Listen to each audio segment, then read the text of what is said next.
दरवर्षी या मंदिरामध्ये दर्शनासाठी येत असतो। अतिशय उत्तम नियोजन, शिस्तबद्ध नियोजन या मंदिरामध्ये आपण बघत असाल की हजारो भाविकांनी आज इथे दर्शन घेतलं आहे। विश्वस्त मंडळाचं जे काम आहे त्याचं ते वाखाणण्याजोगं आहे आणि त्यांचं आम्ही जेवढं कौतुक करावं तेवढं कमी। दर्शक बांधवांनो, आपलं पुन्हा एकदा सिद्धेश्वर वार्ता न्यूजमध्ये स्वागत आहे। आज महाशिवरात्री आणि त्या महाशिवरात्रीच्या निमित्तानं आज पिंपळेश्वर महादेव मंदिरामध्ये आज महाशिवरात्रीचा उत्सव मोठ्या उत्साही वातावरणात साजरा होताना आपण बघत आहोत। कॅमेरामॅनला विनंती करतो की कॅमेरामॅनने आपल्या जे काही इथं विक्रेते बसलेले आहेत, खेळणी किंवा इतर साहित्य विकतात त्यांची पण आपण फुटेज घ्यावी, कारण हे महाशिवरात्रीचं मोठं महानियोजनबद्ध ह्या पिंपळेश्वर महादेव मंदिराच्या ट्रस्टच्या माध्यमातून खूप छानसं नियोजन या ठिकाणी करण्यात आलेलं आहे।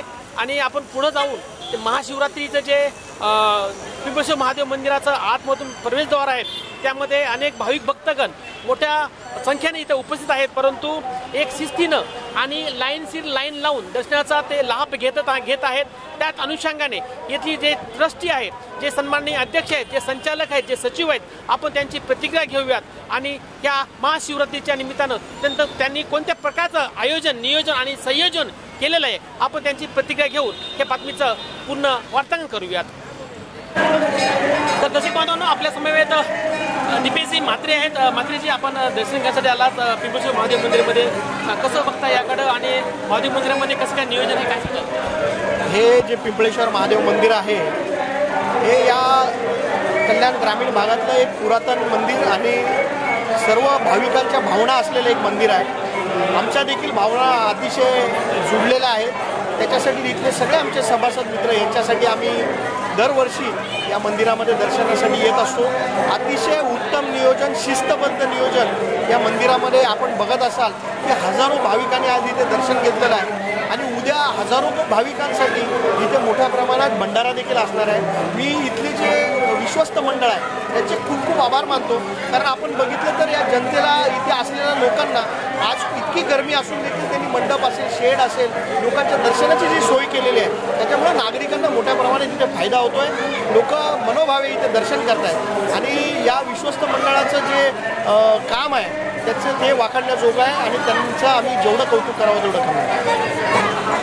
दर्शक बांधवांनो, आपल्या समवेत प्रकाशजी गोविंद म्हात्रे सर आपल्या समवेत आहेत, माजी अध्यक्ष आहेत पिंपळेश्वर महादेव मंदिराचे ट्रस्टीचे।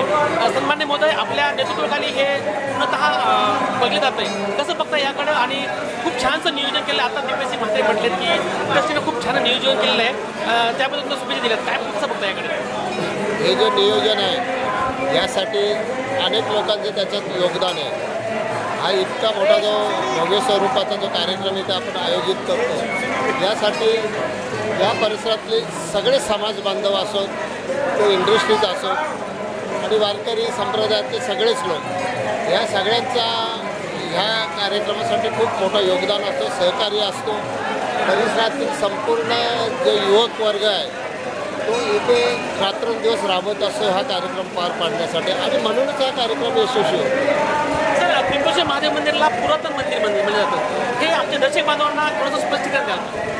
हे पुरातन अशासाठी की 1832 साली खिडकालेश्वर इथे स्वामी शिवानंद महाराज यांनी जिवंत समाधी घेतलेली आहे। त्या शिवानंद बाबांनी इथे हे पिंपळेश्वराची स्थापना केलेली आहे।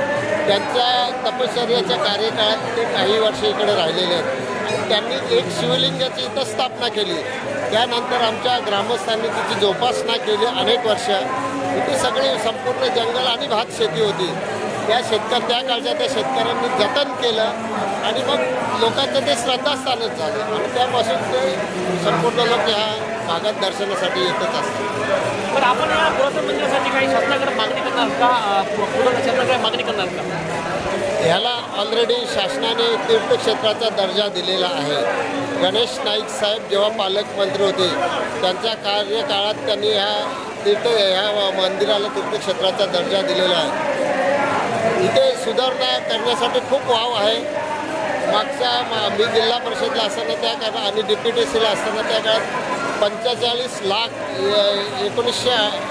2008 साली शासनाने इथे खर्च केलेले आहेत आणि अनेक विषय तिथे आहेत, होऊ शकतात। शासन याला आम्हाला हे रेग्युलाइज करण्यासाठी काही गोष्टी इथं आमच्या आहेत अडचणीच्या त्या सोडवण्यासंदर्भात संपूर्ण राजकीय पक्ष आमच्या सोबत आहेत. तर हे होते प्रकाशजी गोविंद म्हात्रे, माजी जिल्हा परिषद सदस्य आणि ह्या पिंपळेश्वर महादेव मंदिराचे ट्रस्टीचे सन्माननीय माजी अध्यक्ष. त्यांनी आता सांगितलं की पिंपळेश्वर महादेव मंदिराला प्राचीन दर्जा कसा मिळाला आहे त्याची इतभूत माहिती सन्माननीय प्रकाशजी गोविंद म्हात्रे साहेबांनी सांगितलेली आहे. परंतु ह्या पिंपळेश्वर महादेव मंदिराला शासनानं योग्य तो निधी पण दिलेला आहे, अनुदान पण दिलेलं आहे आणि त्यांना ते दर्जा पण दिलेला आहे असं सन्माननीय प्रकाशजी गोविंद म्हात्रे यांनी आपल्याला सिद्धेश्वर वार्ता न्यूजला सदर माहिती दिलेली आहे. कॅमेरामॅन श्रीनाथसोबत मी बालासाहेब कांबळे, सिद्धेश्वर वार्ता न्यूज, मनपाडा, डोंबिवली.